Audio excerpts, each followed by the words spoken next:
دوسرا پارہ سورہ بقرہ کی آیت نمبر 230 سے 223۔ اعوذ باللہ من الشیطان الرجیم، بسم اللہ الرحمن الرحیم۔ فی الدنیا والآخرہ ویسألونک عن الیتامی قل اصلاح لهم خیر وَإِن تُخَالِطُوهُمْ فَإِخْوَانُكُمْ وَاللَّهُ يَعْلَمُ الْمُفْسِدَ مِنَ الْمُصْلِحِ وَلَوْ شَاءَ اللَّهُ لَأَعْنَتَكُمْ إِنَّ اللَّهَ عَزِيزٌ حَكِيمٌ۔ اللہ کے نام سے شروع، جو ہے مہربان رحمت والا۔ ترجمہ کنز العرفان۔ دنیا اور آخرت کے کاموں میں غور و فکر کر لیا کرو، اور تم سے یتیموں کا مسئلہ پوچھتے ہیں، تم فرماؤ ان کا بھلا کرنا بہتر ہے، اور اگر ان کے ساتھ اپنا خرچہ ملا لو تو وہ تمہارے بھائی ہیں، اور اللہ بگاڑنے والے کو سنوارنے والے سے جدا خوب جانتا ہے، اور اگر اللہ چاہتا تو تمہیں مشقت میں ڈال دیتا، بے شک اللہ زبردست حکمت والا ہے۔ پھر دنیا والآخرہ، دنیا اور آخرت کے کاموں میں، اس حصے کا تعلق پچھلی آیت کے آخری جملے سے ہے، اور اس کا معنی یہ بنے گا کہ تاکہ تم دنیا اور آخرت کے معاملے میں غور و فکر کرو، یعنی جتنا تمہاری دنیاوی ضرورت کے لیے کافی ہو وہ لے کر باقی سب مال اپنی آخرت کے نفع کے لیے خیرات کرو۔ اس سے جدا جانا بھی دنیا اور آخرت کے کام سوچ سمجھ کر ہی کرنے چاہیے۔ وَيَسْأَلُونَكَ عَنِ الْيَتَامَى، اور تم سے یتیموں کا مسئلہ پوچھتے ہیں۔ جب یہ آیت نازل ہوئی، إِنَّ الَّذِينَ يَأْكُلُونَ أَمْوَالَ الْيَتَامَى ظُلْمًا، یہ آیت نازل ہوئی کہ یتیموں کا مال کھانے والا اپنے پیٹ میں جہنم کی آگ بھرنے والا ہے، تو لوگوں نے یتیموں کے مال جدا کر دیے اور ان کا کھانا پینا علیحدہ کر دیا۔ اس میں یہ صورتیں بھی پیش آئیں کہ جو کھانا یتیم کے لیے پکایا جاتا اس میں سے کچھ بچ جاتا اور خراب ہو جاتا اور کسی کے کام نہ آتا، اس میں یتیموں کا نقصان ہونے لگا۔ یہ صورتیں دیکھ کر حضرت عبداللہ بن رواحہ نے حضور کی بارگاہ میں عرض کی کہ اگر یتیم کے مال کی حفاظت کی نیت سے اس کا کھانا اس کے سرپرست اپنے کھانے کے ساتھ ملا لے تو اس کا کیا حکم ہے؟ اس پر یہ آیت نازل ہوئی، تو یتیموں کے فائدے کے لیے ملانے کی اجازت دی گئی، لیکن ساتھ ہی تنبیہ فرما دی کہ تمہیں یتیموں کے فائدے کے لیے مال ملانے کی اجازت تو دے دی گئی ہے، لیکن کون اچھی نیت سے یتیموں کا مال ملاتا ہے اور کس کی نیت میں فساد ہوتا ہے یہ اللہ تعالیٰ بہتر جانتا ہے۔ یہ نہ ہو کہ ظاہراً تو یتیموں کا فائدہ کر رہے ہو اور حقیقت میں ان کا مال ہڑپ کرنے کا ارادہ ہو۔ آیت مبارکہ کا یہ حصہ واللہ یعلم المفسد من المصلح، کہ اللہ تعالیٰ اصلاح کی نیت والے اور فساد کی نیت والے دونوں کو جانتا ہے۔ یہ فرمان نہایت جامع ہے اور زندگی کے ہزاروں شعبوں کے لاکھوں معاملات میں رہنمائی کے لیے کافی ہے۔ جہاں ایک ہی چیز میں اچھی اور بری دونوں نیتیں ہو سکتی ہیں، وہاں دوسرے لوگ اگرچہ بری نیت کو نہ جانتے ہوں لیکن اللہ تعالیٰ تو بہتر جانتا ہے کون بندہ کون سا کام کس نیت سے کر رہا ہے۔ لوگوں کو تو ہم چکمہ دے لیتے ہیں کہ میں فلاں کام کر رہا ہوں لوگوں کی فلاح و بہبود کے لیے، میں اس عہدے پر اس منصب پر آیا ہوں عوام کی خدمت کے لیے، لیکن اصل اس کی نیت کیا ہے؟ عوام کی خدمت کے لیے یا اپنی خدمت کے لیے، اپنے اکاؤنٹ بھرنے کے لیے؟ یہ اللہ بہتر جانتا ہے۔ یتیم وہ نابالغ بچہ یا بچی ہے جس کا باپ فوت ہو گیا، اگر اس کے پاس مال ہو اور اپنے کسی ولی کی پرورش میں ہو، اس کے احکام کے سائے میں مذکور ہے کہ ولی خواہ اس یتیم کا مال اپنے مال سے ملا کر اس پر خرچ کرے یا علیحدہ رکھ کر جس میں یتیم کی بہتری ہو وہ کر سکتا ہے، لیکن ملانا خراب نیت سے نہیں ہونا چاہیے۔ اگرچہ اس آیت کا نزول یتیموں کی مالی اصلاح کے بارے میں ہو، مگر اصلاح کے لفظ میں ساری مثبتیں داخل ہیں۔ یتیموں کے اخلاق، اعمال، تربیت، تعلیم سب کی اصلاح کرنی چاہیے۔ یوں سمجھے کہ یتیم ساری مسلم قوم کے لیے اولاد کی طرح ہے۔ وَلَا تَنكِحُوا الْمُشْرِكَاتِ حَتَّى يُؤْمِنْ وَلَأَمَةٌ مُؤْمِنَةٌ خَيْرٌ مِّن مُّشْرِكَةٍ وَلَوْ أَعْجَبَتْكُمْ وَلَا تُنكِحُوا الْمُشْرِكِينَ حَتَّى يُؤْمِنُوا وَلَعَبْدٌ مُؤْمِنٌ خَيْرٌ مِّن مُّشْرِكٍ وَلَوْ أَعْجَبَكُمْ أُولَٰئِكَ يَدْعُونَ إِلَى النَّارِ وَاللَّهُ يَدْعُو إِلَى الْجَنَّةِ وَالْمَغْفِرَةِ بِإِذْنِ اللَّهِ وَبِإِذْنِهِ وَيُبَيِّنُ آيَاتِهِ لِلنَّاسِ لَعَلَّهُمْ يَتَذَكَّرُونَ۔ اور مشرکہ عورتوں سے نکاح نہ کرو جب تک مسلمان نہ ہو جائے، اور بے شک مسلمان لونڈی مشرکہ عورت سے اچھی ہے اگرچہ وہ تمہیں پسند ہو، اور مسلمان عورتوں کو مشرکوں کے نکاح میں نہ دو جب تک وہ ایمان نہ لیں، اور بے شک مسلمان غلام مشرک سے اچھا ہے اگرچہ وہ مشرک تمہیں پسند ہو۔ وہ دوزخ کی طرف بلاتے ہیں اور اللہ اپنے حکم سے جنت اور بخشش کی طرف بلاتا ہے، اور اپنی آیتیں لوگوں کے لیے بیان کرتا ہے تاکہ وہ نصیحت حاصل کریں۔ یہ آیت حضرت مرثد غنوی رضی اللہ تعالیٰ عنہ کے بارے میں نازل ہوئی۔ وہ ایک بہادر شخص تھے، سرکار دو عالم صلی اللہ علیہ وسلم نے انہیں مکہ مکرمہ روانہ فرمایا تاکہ وہاں سے کسی تدبیر کے ساتھ مسلمانوں کو نکالنا ہے۔ وہاں عناق نامی ایک مشرکہ عورت تھی جو زمانہ جاہلیت میں ان کے ساتھ محبت کرتی تھی۔ وہ حسین اور مالدار تھی۔ جب اس کو ان کے آنے کی خبر ہوئی تو وہ آپ کے پاس آئی اور اپنی طرف دعوت دی۔ آپ نے خوف الہی کی وجہ سے اس سے اعراض کیا اور فرمایا کہ اسلام اس کی اجازت نہیں دیتا۔ تب اس نے نکاح کی درخواست کی تو آپ نے فرمایا کہ یہ بھی رسول خدا صلی اللہ علیہ وسلم کی اجازت پر موقوف ہے۔ چنانچہ پھر اپنے کام سے فارغ ہو کر جب آپ نبی کریم صلی اللہ علیہ وسلم کی خدمت اقدس میں حاضر ہوئے تو صورتحال عرض کی اور نکاح کے متعلق دریافت کیا۔ اس پر یہ آیت نازل ہوئی اور فرمایا گیا کہ مشرکہ عورتوں سے نکاح کی اجازت نہیں اگرچہ وہ تمہیں پسند ہو۔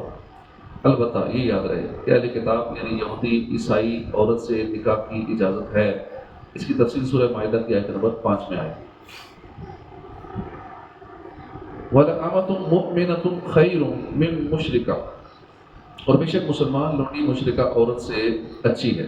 شان نزول، ایک روز حضرت عبداللہ بن رواحہ نے کسی خطا پر اپنی باندی کے تماچا مارا اور پھر نبی کریم صلی اللہ علیہ وسلم کی خدمت میں حاضر ہو کر اس کا ذکر کیا۔ سرکار دو عالم صلی اللہ علیہ وسلم نے اس کی ایمانی حالت کے متعلق دریافت کیا، عرض کیا کہ وہ اللہ تعالیٰ کی وحدانیت اور حضور کی رسالت کی گواہی دیتی ہے، رمضان کے روزے رکھتی ہے، اچھی طرح وضو کرتی ہے، نماز پڑھتی ہے۔ حضور نے فرمایا وہ مومنہ ہے۔ حضرت عبداللہ بن رواحہ نے عرض کیا تو اس ذات کی قسم جس نے آپ کو سچا نبی بنا کر مبعوث فرمایا، میں اس کو آزاد کر کے اس کے ساتھ نکاح کروں گا۔ چنانچہ آپ نے ایسا ہی کیا۔ اس پر لوگوں نے طعنہ زنی کی کہ تم نے ایک سیاہ فام باندی کے ساتھ نکاح کیا، حالانکہ فلاں مشرکہ آزاد عورت تمہارے لیے حاضر ہے، وہ حسین ہے، مالدار ہے۔ اس پر یہ آیت نازل ہوئی کہ مسلمان باندی مشرکہ عورت سے بہتر ہے، خواہ وہ مشرکہ آزاد ہو، حسین ہو، جمیل ہو، مالدار ہو، ان ساری خصوصیات کی وجہ سے، حسن و مال کی وجہ سے اچھی معلوم ہوتی ہو، لیکن ایک کالی، ایک بدصورت، ایک باندی کنیز وہ تمہارے لیے اس سے اچھی ہے۔ وَلَا تُنكِحُوا الْمُشْرِكِينَ حَتَّى يُؤْمِنُوا، اور مشرکوں کے نکاح میں نہ دو جب تک وہ ایمان لے۔ یہ عورت کے سرپرستوں سے خطاب ہے کہ اپنی مسلمان عورتوں کو مشرکوں کے نکاح میں نہ دو۔ مسلمان عورت کا نکاح مشرک اور کافر کے ساتھ باطل اور حرام ہے۔ مشرک و کافر لوگ تو تمہیں جہنم کی آگ کی طرف بلاتے ہیں، جبکہ اللہ تعالیٰ تمہیں اپنی مغفرت کی طرف بلاتا ہے، تمہیں نصیحت فرمانے کے لیے تم پر اپنے احکام نازل فرماتا ہے۔ اس آیت میں آج کل کے مسلمانوں کے لیے بہت واضح حکم موجود ہے۔ انتہائی افسوس ہے کہ قرآن میں اتنی صراحت اور وضاحت سے حکم آنے کے باوجود مسلمان لڑکوں میں مشرکہ لڑکیوں کے ساتھ اور یوں ہی کافر لڑکوں اور مسلمان لڑکیوں میں باہم شادیوں کا رجحان بڑھتا جا رہا ہے، خاص طور پر ان علاقوں میں جہاں مسلمان اور کافر اکٹھے رہتے ہیں۔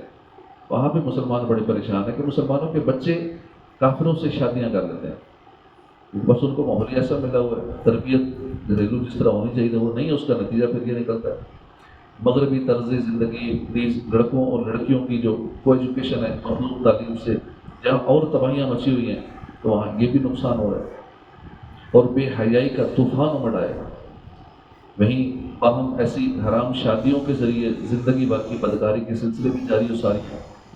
اس تمام صورتحال کا وبال ان لڑکوں اور لڑکیوں پر بھی ہے جو اس میں ملوث ہیں، اور ان والدین پر بھی جو راضی اور خوشی اولاد کو اس جہنم میں جھونکتے ہیں، اور ان حکمرانوں اور صاحب اختیار پر بھی ہے جو ایسی تعلیم کو رواج دیتے ہیں یا باوجود قدرت اس کا انسداد کرنے کی کوشش نہیں کرتے، اور یوں ہی اس کا وبال ان نام نہاد جاہل دانشوروں، لبرلزم کے مریضوں اور دین دشمن طلبکاروں پر بھی ہے جو اس کی تائید و حمایت میں برق سے کرتے ہیں. وَيَسْأَلُونَكَ عَنِ الْمَحِيضِ قُلْ هُوَ أَذًى فَاعْتَزِلُوا النِّسَاءَ فِي الْمَحِيضِ وَلَا تَقْرَبُوهُنَّ حَتَّى يَطْهُرْنَ فَإِذَا تَطَهَّرْنَ فَأْتُوهُنَّ مِنْ حَيْثُ أَمَرَكُمُ اللَّهُ إِنَّ اللَّهَ يُحِبُّ التَّوَّابِينَ وَيُحِبُّ الْمُتَطَهِّرِينَ. اور تم سے حیض کے بارے میں پوچھتے ہیں، تم فرماؤ وہ ناپاکی ہے، تو حیض کے دنوں میں عورتوں سے الگ رہو اور ان کے قریب نہ جاؤ جب تک پاک نہ ہو جائیں. پھر جب خوب پاک ہو جائیں تو ان کے پاس وہاں سے جاؤ جہاں سے تمہیں اللہ نے حکم دیا ہے. بے شک اللہ بہت توبہ کرنے والوں سے محبت فرماتا ہے اور خوب صاف ستھرے رہنے والوں کو پسند فرماتا ہے. شان نزول، عرب کے لوگ یہودیوں اور مجوسیوں کی طرح حیض والی عورتوں سے بہت نفرت کیا کرتے تھے. ان کے ساتھ کھانا پینا، ایک مکان میں رہنا انہیں گوارا نہ تھا، بلکہ یہ شدت یہاں تک پہنچ گئی تھی کہ ان کی طرف دیکھنا اور کلام کرنا بھی حرام سمجھتے تھے. جبکہ عیسائیوں کا طرز عمل اس کے بالکل برعکس تھا، یعنی وہ ان دنوں میں عورتوں سے ملاپ میں بہت زیادہ مبالغہ کرتے تھے. مسلمانوں نے حضور صلی اللہ علیہ وسلم سے حیض کا حکم دریافت کیا تو اس پر یہ آیت نازل ہوئی اور افراط و تفرید کی راہیں چھوڑ کر اعتدال کی تعلیم فرمائی گئی اور بتا دیا گیا کہ حیض کی حالت میں عورتوں سے ہم بستری کرنا حرام ہے. اور چونکہ یہ قرآن کی واضح آیت سے ثابت ہے، لہذا ایسی حالت میں جماع جائز جاننا کفر ہے اور حرام سمجھ کر لیا تو سخت گناہ گار ہوا، اس پر توبہ فرض ہے. یوں ہی ناف سے لے کر گھٹنے کے نیچے تک کی جگہ سے لذت حاصل کرنا منع ہے. بقیہ ان سے گفتگو کرنا، ان کے ساتھ کھانا پینا، حتیٰ کہ جھوٹا ان کا کھانا بھی جائز ہے، گناہ نہیں ہے. اس آیت سے یہ بھی معلوم ہوا کہ عورت کے پچھلے مقام میں جمع کرنا حرام ہے کیونکہ وہ بھی گندگی کا مقام ہے. فَإِذَا تَطَهَّرْنَ، پھر جب خوب پاک ہو جائیں. خوب پاک ہونے سے مراد ایام حیض ختم ہونے کے بعد غسل کر لینا ہے. حیض کی کم سے کم مدت 3 دن اور زیادہ سے زیادہ 10 دن ہے. حیض کے دنوں میں عورت کے لیے تلاوت قرآن، نماز، روزہ، مسجد میں داخلہ، قرآن کو چھونا، خانہ کعبہ کا طواف کرنا یہ حرام ہو جاتا ہے. ذکر و درود وغیرہ میں کوئی حرج نہیں، البتہ اس کے لیے وضو کر لینا مستحب ہے. ایام حیض کے روزوں کی قضا عورت پر لازم ہے جبکہ نمازیں معاف ہیں. مزید تفصیل کے لیے بہار شریعت حصہ 2 کا مطالعہ کرنا ہے. نساؤکم حرث لکم فأتوا حرثکم أنى شئتم وقدموا لأنفسکم واتقوا اللہ واعلموا أنکم ملاقوہ وبشر المؤمنین. تمہاری عورتیں تمہارے لیے کھیتیاں ہیں، تو اپنی کھیتیوں میں جس طرح چاہو پر اپنے فائدے کا کام پہلے کرو اور اللہ سے ڈرتے رہو اور جان رکھو تو اس سے ملنے والے ہو. اور اے حبیب ایمان والوں کو بشارت دو.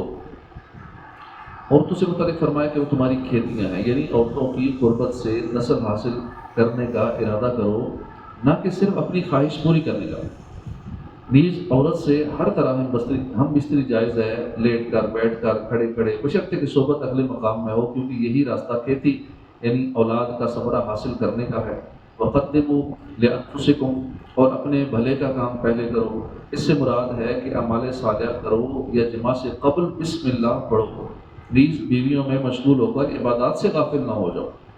حضرت عبداللہ بن عباس رضی اللہ تعالیٰ عنہما سے روایت ہے، حضور اقدس صلی اللہ علیہ وسلم نے فرمایا، اگر تم میں سے کوئی اپنی بیوی کے پاس جائے تو کہے بسم اللہ اللہم جنبنا الشیطان وجنبنا الشیطان ما رزقتنا.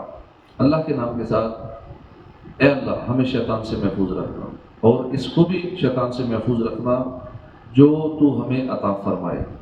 بس یہ دعا پڑھنے کے بعد صحبت کرنے سے جو بچہ انہیں ملا اسے شیطان نقصان نہیں پہنچا سکے گا. دعا پڑھنی چاہیے، شیطان اولاد جو ہے وہ انشاءاللہ شیطان سے محفوظ ہو جائے گی. صدق اللہ العظیم.